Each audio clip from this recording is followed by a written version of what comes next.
doing? This is Brian Shanley. I want to thank you for taking time out of your busy life to consider some of the things I'm about to say. Greeting you in the matchless name of the resurrected and glorified Messiah, Jesus, who is the Christ, the one who lived the life that I could never live and died the death that I deserved to die. And because his tomb was empty, I have a hope and I can face a new day, a new time period in my life and get through it with a hope and a strength that I otherwise would not have had. And so all the praise and the honor and the glory, both now and forever, go to the triune God of the Hebrew Christian scriptures. This, whatever form of social media you're seeing this on, it's date stamped. Why do I always point out the date stamp and the time stamp when I'm recording something? It's because I always talk about stuff that's happening in a time period and where it's going to take you in a future time period. And when people are in the future time period and they look back on the work that I did 10 years before, they say, this must have been recorded yesterday. No, it was recorded 10 years ago. It was recorded 15 years ago or whatever it is. How could he have possibly have known? Because it's one of the things I do.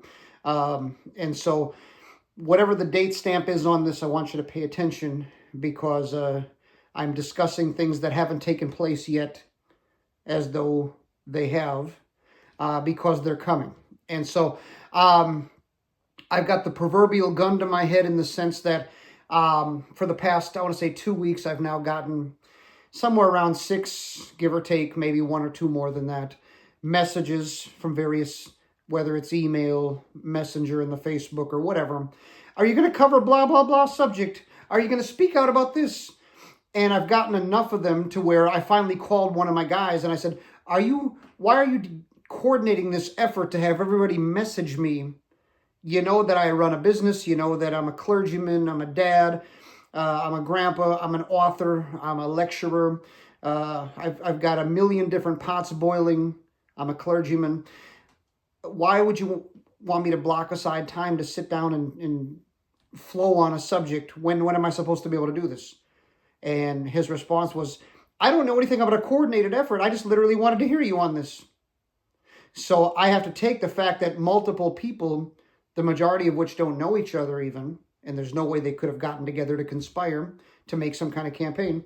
Multiple people are wanting to hear, because I mean, you got the corporate-owned mainstream media complex, the corporations that are globalist in terms of their philosophy, business-wise, that have a marketing department that trickle down to the mainstream media, the talking points that they're supposed to parrot.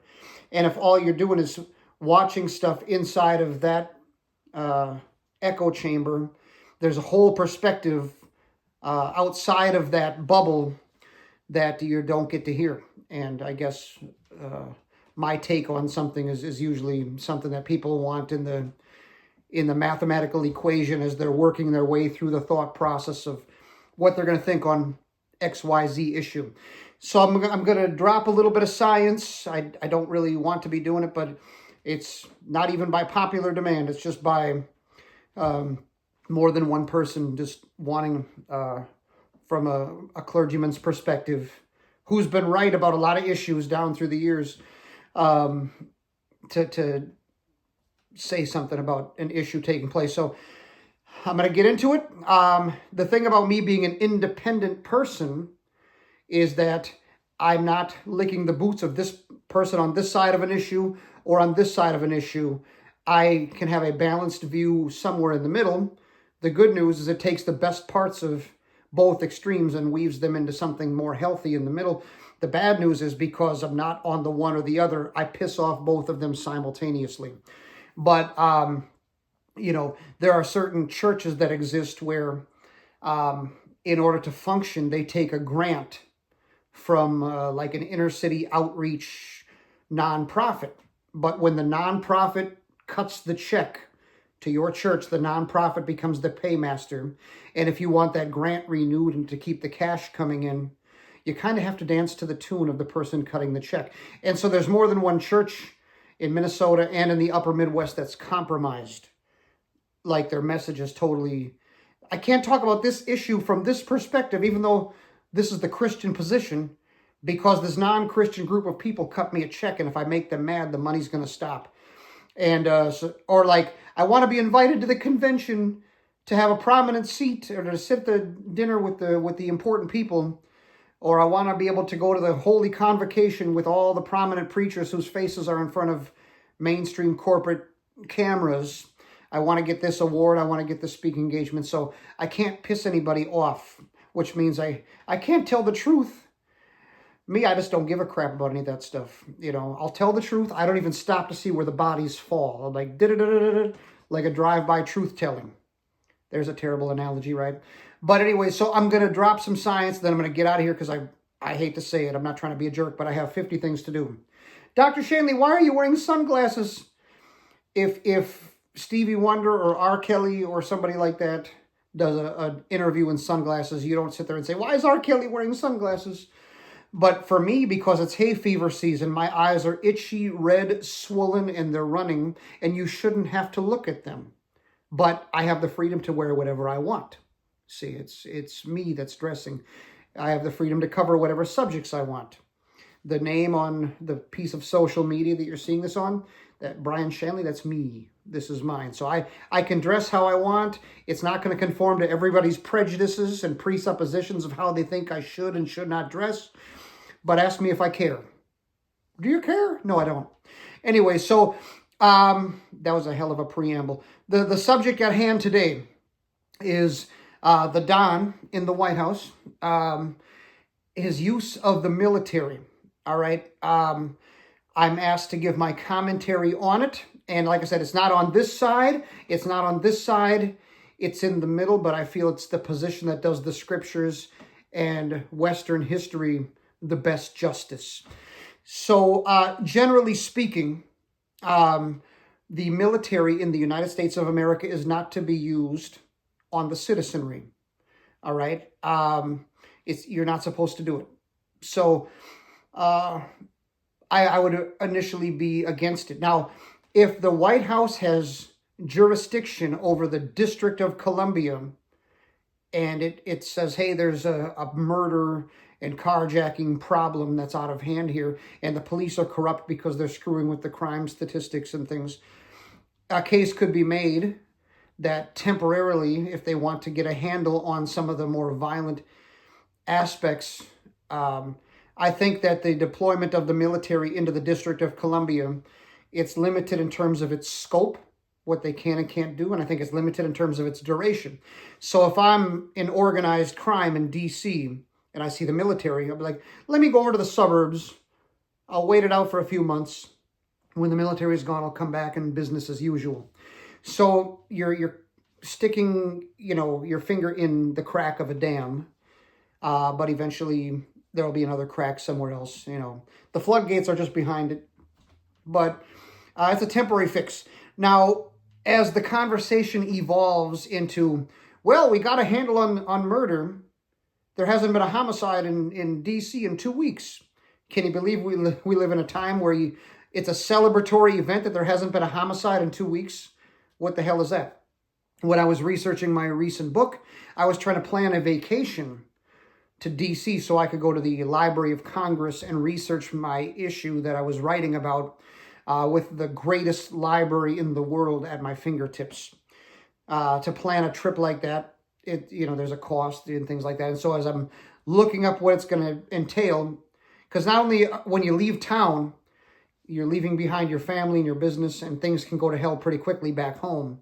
But in terms of lodging and in terms of making the best use of your time in the Library of Congress, everything has to be planned down to the smallest detail. As I was looking up, hotels, things, and I have friends in Baltimore so that I could reconnect with them. I saw the crime rates in D.C. and I'm like, ish. Maybe I'm not going to go right now.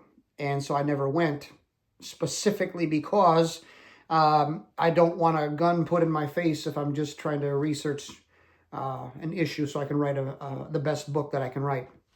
So that trip has never happened. Right now, I heard it's safe to walk around D.C.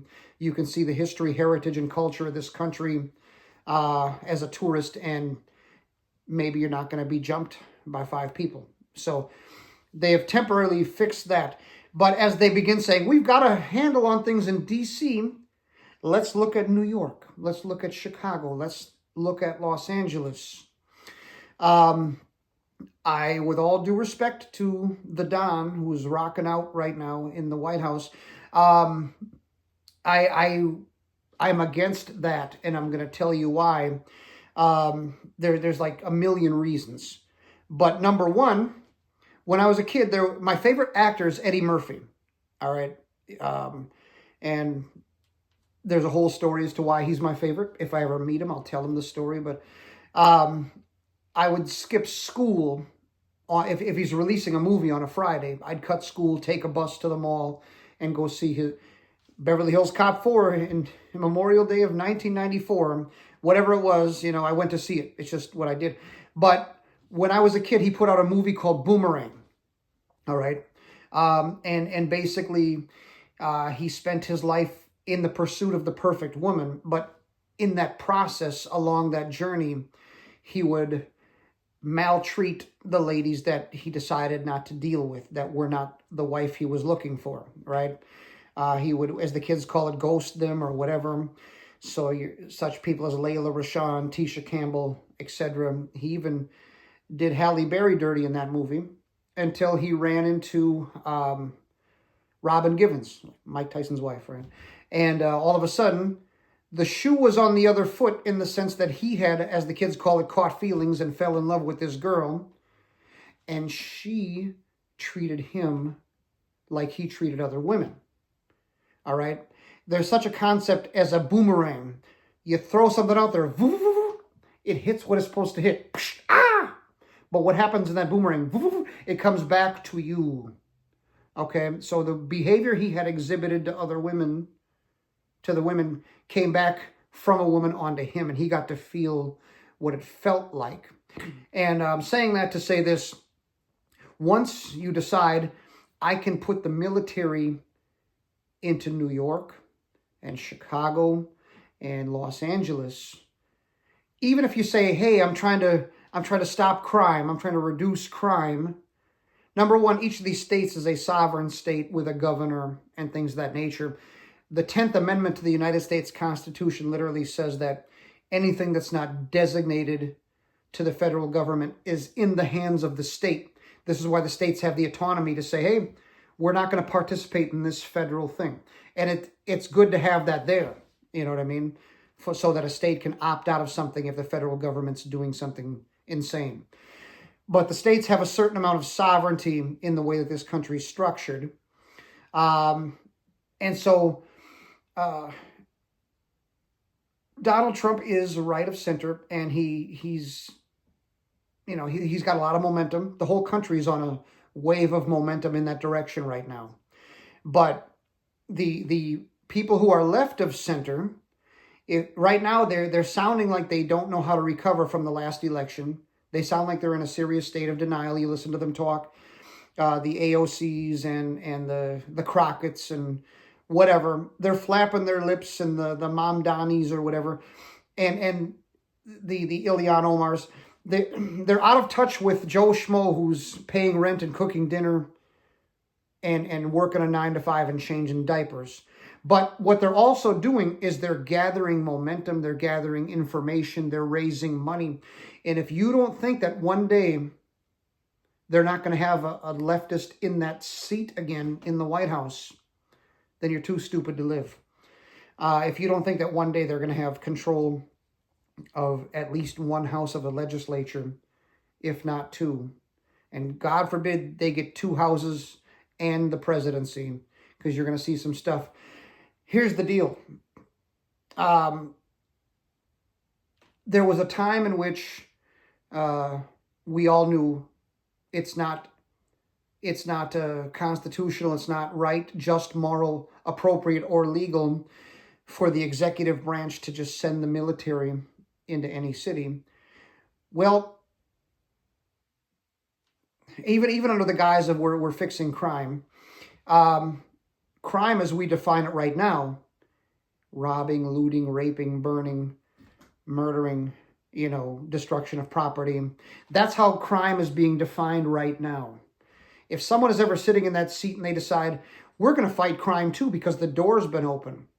You see, the precedent has been set. The glass ceiling has been broken. Look at what Trump did. If they redefine the word crime, and let's say, and we just lived under 8 years of Barack Obama, okay? Barack Obama put Dinesh D'Souza in prison for making a movie, all right? Joe Biden put the guy, I think it's Doug Massey, put him in jail for making a meme, all right?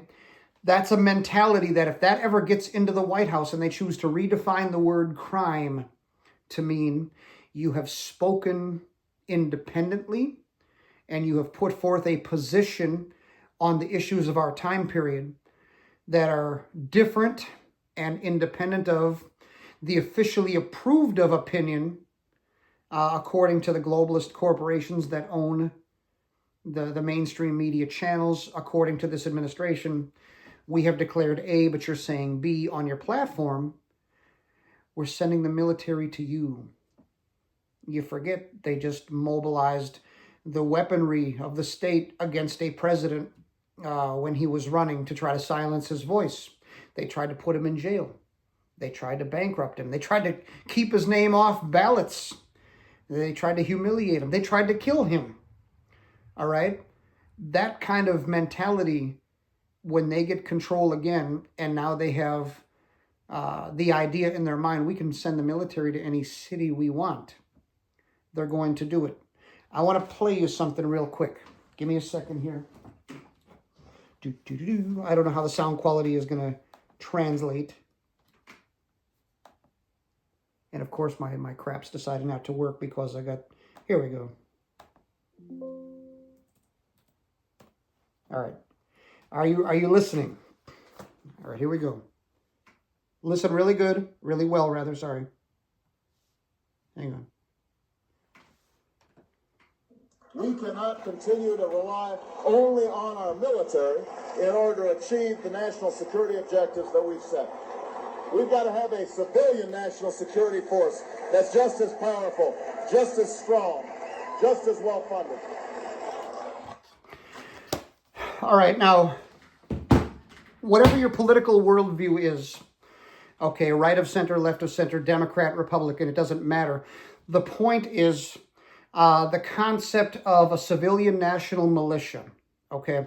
So Barack Obama, for 8 years, if you believed in Jesus Christ, if you thought, I want national security and economic security, I want to be able to work a job and pay the rent, I want to be able to speak freely in an open marketplace of ideas and exchange information. You had a target on your back for 8 years. It was a long 8 years. And Barack Obama knew he did not have the support of the military, right, because of the rules of engagement that he put on them. I have to forgive my nose. My nose is really itchy because of the dust, pollen, ragweed, etc. in this time period. But you wanted me to make this video now, so live with it. Anyway, so you can't use the military on the people. And Barack Obama, when he was in office, he even vetted the generals based on, if I ever ordered you to have the military used on the civilians, would you take my order or would you resist the order? Any person who responded, I would resist the order, Barack Obama fired them. So look up the Barack Obama and the firing of generals and the replacing of generals with other generals, and you'll see he was trying to fill the military with bootlicking yes people and putting them in high places. But when he knew he didn't have the support of, you better thank God he didn't have the support of the military, or he might not have left office in January 2017. A lot of people thought he might not leave office, but he didn't have the apparatus around him to maintain that, and so he had to let go, although he was pulling the strings during the Biden years, quite obviously. But that's another subject. So once he knew I don't have the support of the military, he began, as you see in this clip that I just played, which I don't know how the sound quality is going to be, we cannot rely only on the military in order to achieve the military objectives, the national security objectives that we've set. We need to have a counterpart to the military that's just as strong and just as well funded. And there are literally people clapping. Okay, but what you don't understand is that he was calling for a nationalized police force. Okay, and which exists independent of the military, but that he controlled himself, that were, under him personally. And so you think of when people who have a 20th century and 19th century Eastern European mentality and economic and political belief system, when they start talking about a civilian national militia, free people in the West become a little nervous, all right? Whether you're talking about the brown shirts, the Red Guard, the SS, the Gestapo, civilian national militias on the streets in most countries, it always ends the same way, all right? So Trump, without knowing it, is throwing a boomerang, and he's hitting what he wants to hit. But what he doesn't understand is that boomerang can come back, and it can hit people that it wasn't supposed to hit. All right? And the concept of the FEMA camps and all that stuff are a real thing. All right?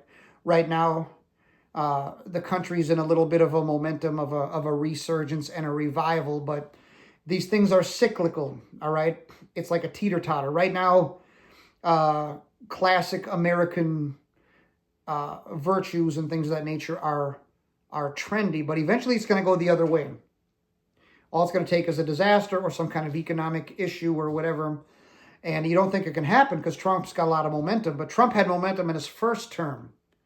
But our Center for Disease Control, our CDC, which was basically sold out to the World Health Organization, and the World Health Organization is compromised in the direction of China, as well as countries that hate our guts. So you had this trickle down, these countries to the WHO, to the CDC, and eventually Trump was hit with a so-called pandemic, and it led to people getting locked in their houses. In America, it led to businesses shutting down. It damaged this country in ways from which it might never recover, all right? But one of the things it did was it showed you, when you talk about mask wearing people, shot taking people, staying at home people, standing 6 feet apart people, you got to see who the conformers are, who would bow down to tyranny, and you got to see who the resistors were, who would say, I don't believe you, I'm not changing my life one direction, I don't care what you do. You got to see a separation take place. But I think that woke a lot of people up to it can happen no matter who's president. Because when you combine the flu with the paranoia, creating the way for the paper ballots, the mail-in ballots, you can see what they were able to do to the 2020 election. Okay? And so that was controversial and suspicious, and any attempt to have a conversation about it in the public square was shut down severely, okay? But anyway, so I'm saying all this to say that even though Trump thinks he's doing good, and by the way, the FBI, Kash Patel is in charge of it, and he can recite the talking points very well, but he also swore into office by putting his hand on the Bhagavad Gita, Hindu scriptures, okay? It's in the same category as our guy Ellison here in Minnesota. When he swore in to the House of Representatives, he swore in on a Quran. He might as well have sworn in on toilet paper. But at least he tried to make it sound acceptable, because this is a Quran, but I got it out of Thomas Jefferson's private library. So Ellison knows how to play the game. Kash Patel doesn't even care about playing the game. Yes, I'm swearing in on the Hindu Bhagavad Gita. All right, so he didn't put his hand on a Bible. All right, you see where his allegiance is. When you have an Eastern mentality, you can't flesh out Western values to their logical conclusion, because you have problems at your core belief system, and they will come out. So I hope I didn't put myself on a shit list or whatever for the FBI, but I'm just calling it like it is. I didn't make him swear in on a Bhagavad Gita. But having this individual here is there's going to be a value system where Trump might say, yeah, let me send the troops to Los Angeles or whatever. You can't, unless you want to open Pandora's box, as they call it. All right, where a lot of shit can come out of it that's going to destroy this country. Because you heard Barack Obama speaking, and there's people clapping. This was 2015, okay? Those individuals that think like this will be in charge again one day. And if they grab onto the historical door that was kicked open by the Don himself, if Trump did it, I can do it. And next thing you know, you've got the military kicking in doors, confiscating gold and guns and Bibles, separating families, locking them up in FEMA camps. We saw that post you did. You know, we heard you criticized Islam and Sharia law. You know, we know the migrants, the illegal immigrants that we've actually called undocumented migrants to try to play word games. We know they're running through trying to rape the daughters of your neighborhood. We know that, but you had the nerve to talk about it. So we're going to arrest you. Once the word crime is redefined, and it's defined as a person who's minding their business and doesn't want to be screwed with and just wants to believe in God and raise their family and work their job, we got to come after these people. Well, you're going to wish to God that back in 2025 or 2026 or whatever, that Trump did not mobilize the military and use them on regular people, because that's going to basically give some new president sitting in that office the idea. It's been done before, so now we're going to do it again. We're just changing the words a little bit. Did you see some of the FBI training videos during the Obama years where they said a domestic terrorist? They redefined it. White, heterosexual, Christian male in decent health that was born in America and that has a job or that's had some success in the marketplace. These are the bourgeois oppressor, but these are also domestic terrorists. Anyone who has ever asked any questions of the narrative on the television is a domestic terrorist. All right, they were a racist, homophobe, xenophobe, Islamophobe. The xenophobe is the catch-all. It's a rubber band that's stretched to encompass and to include a garden variety of any person that asks any questions or that provides any opposing viewpoints. When they don't know what to call you, but they want to shut your mouth, they call you a xenophobe. The trade-off is, I don't want to be called that name. How do I avoid being called this name? Well, I better just shut my mouth. That's how they win, because they silence dissent. And silencing of dissent is fascism, by the way. The kids running around, I'm Antifa, I'm anti-fascist. You're pro-fascist, riding a skateboard, you little hippie, drug addict kid. But the difference is, in the name of I'm anti-fascist, they're participating in fascism. And that's because they don't study history, philosophy, or they haven't read 2 pages of discussion. They take their ADHD, their depression, their anxiety pills, and they get on their skateboards with their phones in their hands, and they think they think that they can change the whole conversation, right? So right now, the phrase of you're a racist, you're a misogynist, you're a homophobe, these phrases in the 2025 have lost their power, because most of you who get called these names for having a different opinion, you don't give a shit. Call me some more names, please. Please.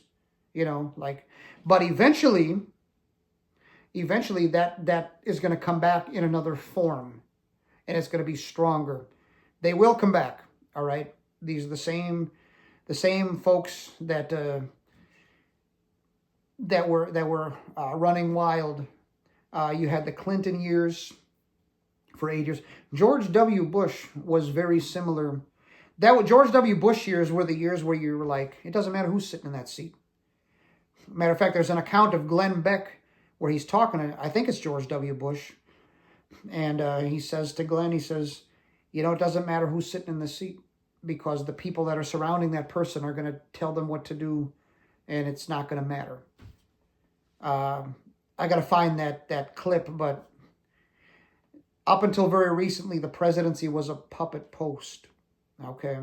And the reason that they try to kill a dude who's not going to be a puppet is because they want to install a puppet, all right? And so all I can say is the momentum is in one direction right now. And so you feel like you're bulletproof. You can feel like you can do A and B and C. And you've got a lot to do. You've got 8 years of Barack Obama and 4 years of Joe Biden that you have to try to fix. And you have to put infrastructure and superstructure in place so that it will be hard for another person to come and try to undo all of it. But eventually that person, the pendulum will switch to the other side, and they will have the power.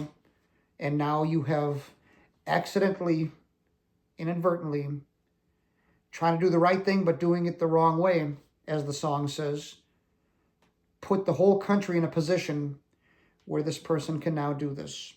And so before, if the Don can hear me, and I know that any criticism whatsoever becomes a very sensitive thing to him. But in the United States of America, you do have the freedom to respectfully, offer another opinion and a criticism, even of people who are in power. That's why we are where we are in this country. We're the only country where you have that freedom. You're supposed to have that freedom. You want to be very careful and think about every decision has consequences. I've learned that in my personal life the hard way more than one time. All right. And a decision to send the United States military outside of Washington, D.C., into some other state's jurisdiction to try to kick in doors and all this stuff, and round up the criminals. That's not the same as the whatchamacallit, the immigration people doing what needs to be done. That's a different scenario, all right? Because they're not being used on the citizenry; they're being used on the illegal occupants of a place who have essentially burglarized the country and feel entitled to do it. Send them Green Bay packing to where they came from. I'm fine with that. But this is different because if I'm going into Chicago with the military, right?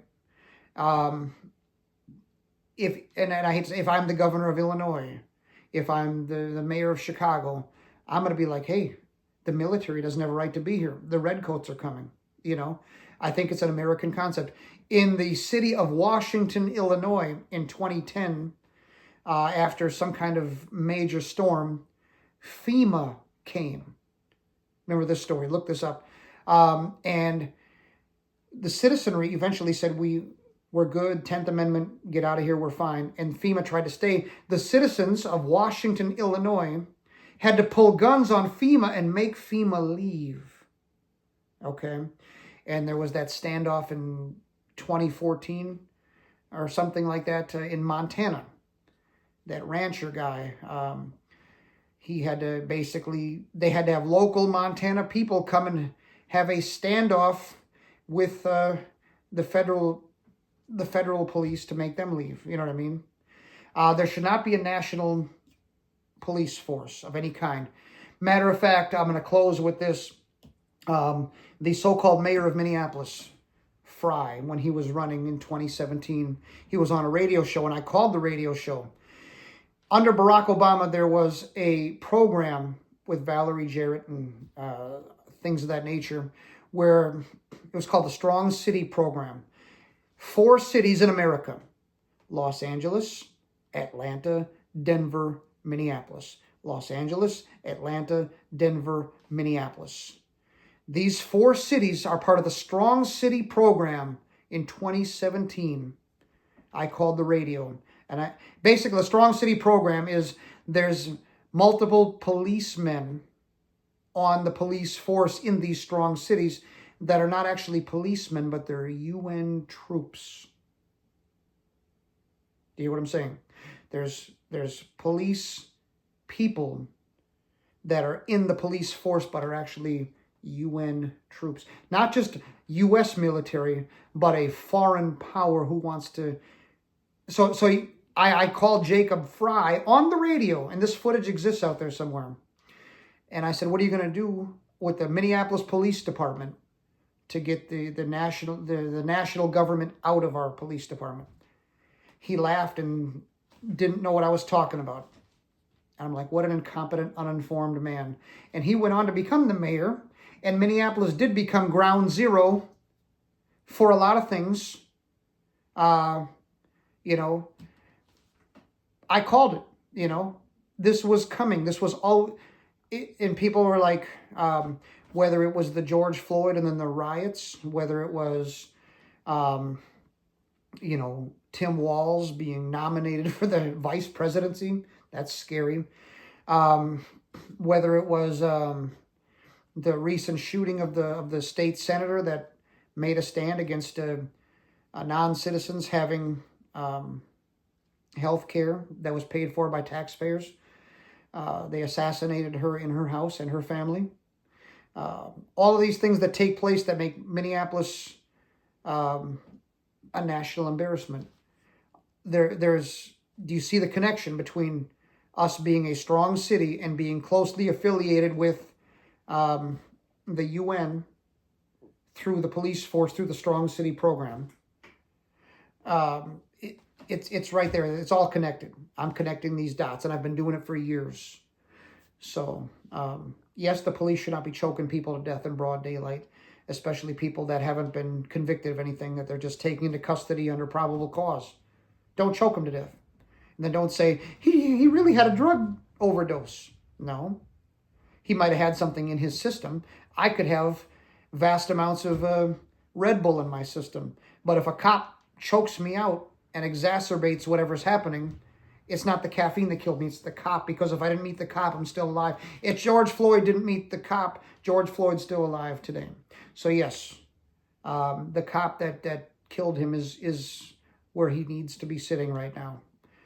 But anyways, the fact that cops felt okay doing that shows you the wide open gangster attitude of the Minneapolis police force in this city.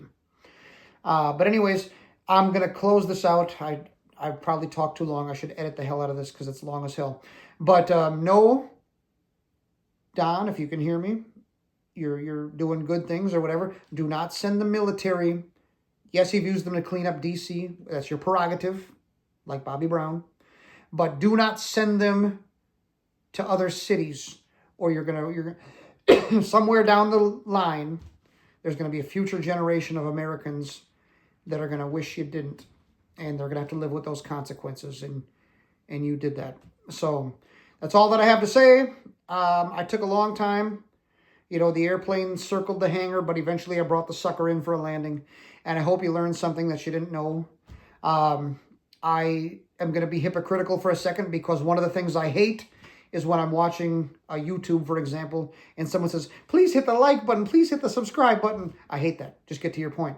But I'm saying at the end, if you feel like you've been blessed by what you've heard, I would be honored and grateful if you would say something in the comments, and I would be honored if you would consider following. I don't come on here much anymore because I got stuff to do. But when I do, you hear truth bombs dropped, and you're not going to hear this anywhere else, because I don't care what anyone thinks of me. I'm going to just tell it like it is and do what you want to do. All right. God bless and keep you, and we'll see you on the next thing that I do.